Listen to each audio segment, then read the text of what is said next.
जेनेबा बेखौ मावफुंनो हानायनि थाखाय आं गोजोननाय मोनदों आरो आसाम सरकारनि चिफ मिनिस्टार बिथांखौ धन्यबाद होयो आरो जोंनि बिटिआरनि चिफ बा CEM खौ आं धन्यबाद होयो। थ' मैयाबो जों बेबायदि मेगा प्रग्राम तामुलपुराव खालामनाय जादों। बेवहाय टटेल मैया जों मा होनो माबा होनाय जादों 1100 साबा आरो दिनै टटेल जागोन 1669 केडार्सखौ जोङो दिनै बे क'क्राझार कालचारेल कमप्लेक्सनि ओरै खोलाहा मोनसे फिल्डआव जों बेखौ दिनै मोजां माने गाजा गोमजायै दिनै जोङो होनो दिनै आखायाव लादों। थ' बियो जोंनि थाखाय दिनै मोनसे दफाखौ मावफुंजेननाय होननानै जों बुंनानै लागोन आरो आं मोनसे मेसेजखौ होनो गोसो जे जायफोरनि एकाउन्ट लिस्ट होखानानै आरो दङ भेरिफाइड जाखानानै बिथांमोना सिन्था खालामनो नाङा। सिन्था खालामनो नाङा माने सिन्था खालामनो नाङा होननायाव मानसिफ्रा रं कनसेप्टआव लादों। थार माने मा आं बुंदों बिथांमोनखौ अलरेडि गभर्नमेन्टआ थार्ड फेजआव होगोन होननानै आं बुंखादों। बे आंनि बुंनाय बाथ्रा नङा आरो दिनैबो खोनागोन नोंथांमोना हेमन्त बिश्व शर्मा चिफ सार माबाया CMआ बुंगोन जे दिनैहाय माखासे थालांनायफोरखौ बिथाङा निस्सय बुंगोन, मैयाबो बुंदों बे खोथाखौनो बुंगोन बिथाङा। थ' बेनिखायनो जों दिनै एसे गोजोननाय मोनदों आरो बेयो जोंनि मोनसे समाजनि मोनसे गिदिर एचिभमेन्ट जेराव जायफोरा बिदा फंबायफ्रा खस्थ' मोन्दोंमोन बेफोर हाबफादों।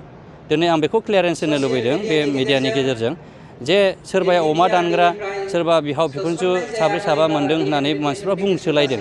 दा मोनथों, जोंनि थांखिया मामोन? जायहा रियेलि सोमावसारग्रा दैदेनगिरि बिथाङा बेखौ गाज्रि मोननाय नङा आरो जोंनि इन्टेलेक्सुयेलफ्रा गाज्रि मोनाखै दिनै। जोंनि ससाइटिनि मानसिफ्रा मोजां मोनाखै दे एथ' 200 जननि गेजेरावहाय दिनै 4-5 जे गथ'फोरनो रिहेबिलिटेसन होनो हादों बेखौ जोंनि समाजा बिराद रंजादोंसो, मोजां मोनदों। दा बे सानै साथामा जेनेबा बुङोब्ला बा सोरनोबा होदों सोरनोबा अमा दानदों बेनो होदों होननानै बुङोब्ला बे एसे ससाइटियाव इम्पेक्ट गोग्लैगोन।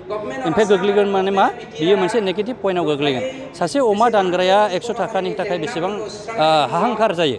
बेयाव जुदि 4 लाख बा 3 लाख लन होनानै बेनो अमा दानहोनो हायोबा बै जिबायदि जिरायनानै थादों सेंग्रा बिसोरनिफ्राय बांसिन इनकाम खालामनोसो हाबावगोनखौ आं आसा खालामो आरो आंनि बोरा बिथांमोनाव थागोन।